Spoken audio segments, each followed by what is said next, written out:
Oh, hello. Welcome to the 2013 Hundie Challenge. Today we're going to be discussing Paul McCartney and Wings by John Henry. Dee-doo-dee-doo-doo, dee-doo-dee-doo-dee-doo-dee-doo-doo, dee-doo-dee-doo-doo, dee-doo-dee-doo-dee-doo-doo-doo. This is, without a doubt, the worst fucking book I have ever read. After reading this, I suddenly want to write Faulkner a fucking apology letter for all the nasty stuff that I said about The Sound and the Fury. This was incomprehensible. This was 400 odd pages. I have no idea what happened in this fucking book. It was just gibberish. And it wasn't even like brilliant, poetic gibberish. Like Finnegan's Wake pissed me off, but it was clearly, there were puns, there were jokes. He was clearly doing something linguistic. This was just incomprehensible nonsense. It was in English, but nothing made any sense. It was about Americans and Englishmen, but they acted like aliens from the fucking planet Pluto. This was so fucking incomprehensible. I can't even describe it. Don't read this fucking book. There's no way to express how terrible this is, except just to fucking read it to you. And look at these paragraphs. Look at the size. You can't see real well because it's on my thing. These paragraphs go on for pages and pages and pages. I know it's exaggerated because it's a Kindle, but there is no reason why a paragraph should be like 2 pages long. Look at this one fucking paragraph. It's 5 fucking pages on a Kindle. That's at least a page and a half in a book. How can you read that? And that's not so bad. You know what? If it was just the paragraphs being like 8 pages long, but the sentences made sense, and the story made sense, and the characters weren't talking gibberish, I wouldn't be so pissed off. There's nothing to do for you except to read you a passage here. I'm just picking a random passage. I have no idea what's in this.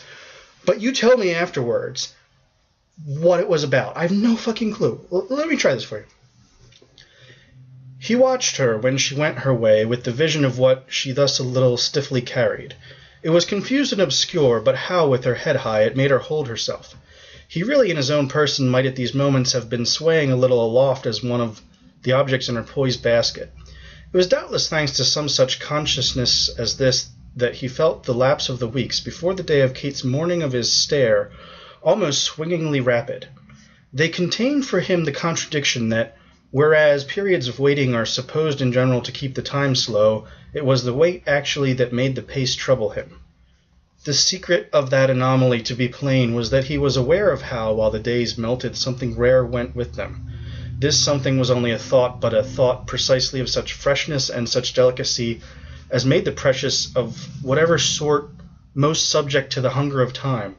The thought was all his own, and his intimate companion was the last person he might have shared it with. He kept it back like a favorite pang, left it behind him, so to say, when he went out, but came home again the sooner for the certainty of finding it there. Then he took it out of its sacred corner and its soft wrappings. He undid them one by one, handling it as a father, baffled and tender, might handle a maimed child. But so it was before him, in his dread of who else might see it. Then he took to himself at such hours, in other words, that he should never know what had been in Milly's letter. The intention announced in it he should but too probably know. Only that would have been, but for the depths of his spirit, the least part of it. The part of it missed forever was the turn she would have given her act. This turn had possibilities that somehow, by wondering about them, his imagination had extraordinarily filled out and refined. It had made of them a revelation the loss of which was like the sight of a priceless pearl cast before his eyes, his pledge given not to save it, into the fathomless sea, or rather even it was like the sacrifice of something sentient and throbbing, something that for the spiritual ear might have been audible as a faint far wail. This was the sound he cherished when alone in the stillness of his rooms. He sought and guarded the stillness so that it might prevail there till the inevitable sounds of life, once more comparatively coarse and harsh, should smother and deaden it, doubtless by the same process with which they would officiously heal the ache in his soul that was somehow one with it. It moreover deepened the sacred hush that he couldn't complain. He had given poor Kate her freedom. That was one fucking paragraph, and I have no idea what it was about. didn't even make sense. I read it on the page. I've read it out loud. I can catch maybe 10% of what's going on here. It's ludicrous reading this fucking book. It's insane. I've got 2 more Henry James books on this list. I hope they're just wildly different. I hope that this was his Finnegan's Wake and the others are, his Portrait of the Artist. What the fuck is this gibberish? I cannot strongly denounce this book enough. I was reading it like a robot, physically just attempting to scan the lines and ingest the words without even that weird pleasure of reading Finnegan's Wake, of feeling like you've accomplished something. All I feel like is I've thrown out 10 hours of my life. This was insanely bad. I have no idea why this was on the list. This is a miscarriage of justice. This is such a waste of my time.